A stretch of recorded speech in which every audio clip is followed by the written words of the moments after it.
الرحمن الرحیم السلام علیکم ورحمۃ اللہ وبرکاتہ. کروڑ السلام ہمارے حضور صلی اللہ علیہ وسلم پر. آپ کی آل پر آپ سن رہے ہیں ہائی بلڈ پریشر. میں یہاں پہ ایک حدیث کاؤنٹ کرتا ہوں. سرکار مدینہ صلی اللہ علیہ وسلم نے فرمایا تمہارے جسم میں بلڈ کے جوش ماننے کی وجہ سے یعنی کہ ہائی بلڈ پریشر بلند ہو جاتا ہے, انسان کی موت واقع ہو جاتی ہے. اور میں تمہیں یہ کہتا ہوں تو حجامہ کپنگ کرواؤ. یہ آج تشریف لائے ہمارے پاس, ان کو ہائی بلڈ پریشر ہوتا رہا ہے, کب ہوا, کیسے, آئیے ان سے پہلے بات کرتے ہیں. السلام علیکم. جاوید بٹ بات کر رہا ہوں. مجھے بلڈ پریشر تقریباً 2-2.5 سال سے تھا. میری غفلت یہ تھی کہ میں نے میڈیسن نہیں کھائی, جس کی وجہ سے ایک دم یہ بلڈ پریشر میرا شوٹ کر گیا. 220-25 پہ تھا یہ جب یہ اٹیک ہوا. یہ برین ہیمریج ہو گیا مجھے, پھر اس کی وجہ سے یہ لیفٹ سائڈ پہ میرا فالج ہو گیا.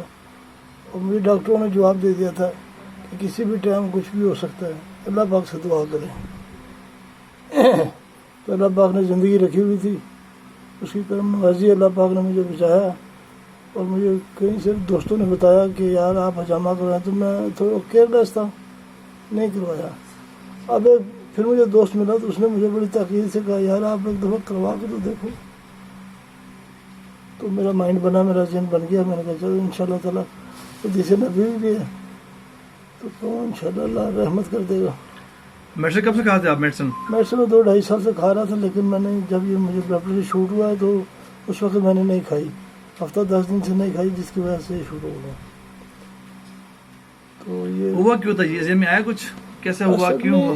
انسان کی جو ذہنی ٹینشن ہے نا, لوگ کہتے ہیں یار پلیز ٹینشن نہ لیں, ٹینشن نہ لیں. ٹینشن نہیں لیتا انسان, لیکن جو ذمہ دار بندہ ہوتا ہے نا اس کو ٹینشن ہوتی ہے. وہ اس لیے ہوتی ہے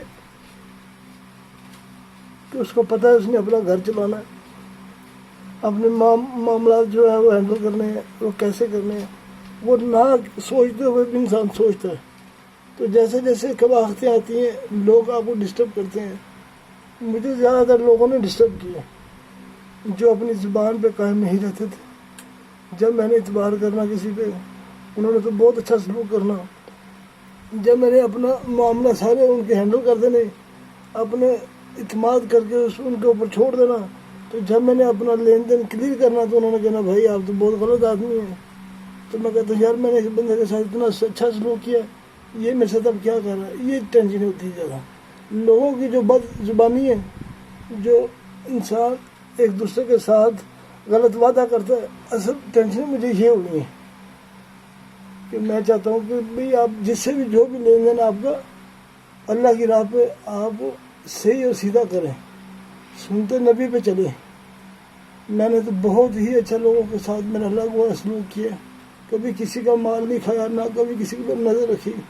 لیکن میں نے جس بندے پہ اعتبار کیا جو میرا 10 سال کا دوست ہے یا 20 سال کا, اس نے میرا لحاظ نہیں کیا. ایون کہ میرے رشتہ دار تک انہوں نے میرا لحاظ نہیں کیا. جب ان کے پاس میرا مال چلا گیا بس لینا ان کے لیے میرے لیے عذاب بن گیا.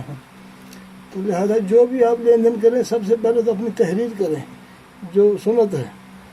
جو انسان سنت کے خلاف چلے گا اس کو نقصان نہیں ہونا. بہت شکریہ آپ کا. ویز آپ نے سنا جاوید بٹ صاحب نے میں حالات سنائے, ٹینشنوں کی وجہ سے, اسٹریس کی وجہ سے معاملات ہوئے ہیں. اللہ تعالیٰ سب کے لیے آسانی فرمائے. میں یہ وجہ ہے دین سے دوری کی. جب آپ دین سے دور ہوتے ہیں, دین کو نہیں سیکھتے, دین کو نہیں سمجھتے, اللہ والوں کے پاس نہیں بیٹھتے, آپ جب اللہ والوں کے پاس نہیں بیٹھتے تو پھر آپ یہ ایسے ہی بن جاتے ہیں, آپ وعدہ خلاف ہو جاتے ہیں, آپ لوگوں کو ڈسٹرب کرتے ہیں. یہ ایک دکھ بھری کہانی سنائی. بلڈ پریشر کی وجہ سے فالج ہو گیا ہے, 7-8 مہینے ہو گئے ان کو. آج علاج شروع کیا ہے, جون کا مہینہ 2021 جا رہا ہے. اب ان کے بازو بھی نہیں اٹھا رہا بچہ. یہ اٹھا کے یہ دیکھیں نا, بچہ ہیلپ کر رہا ہے ان کو اٹھانے کے لیے. یہ دیکھیں اللہ تعالیٰ حفاظت فرمائے, اللہ تعالیٰ حفاظت فرمائے. اس ویڈیو کو لائک شیئر بھی کریں. جزاکم اللہ خیر. السلام علیکم و رحمۃ اللہ وبرکاتہ.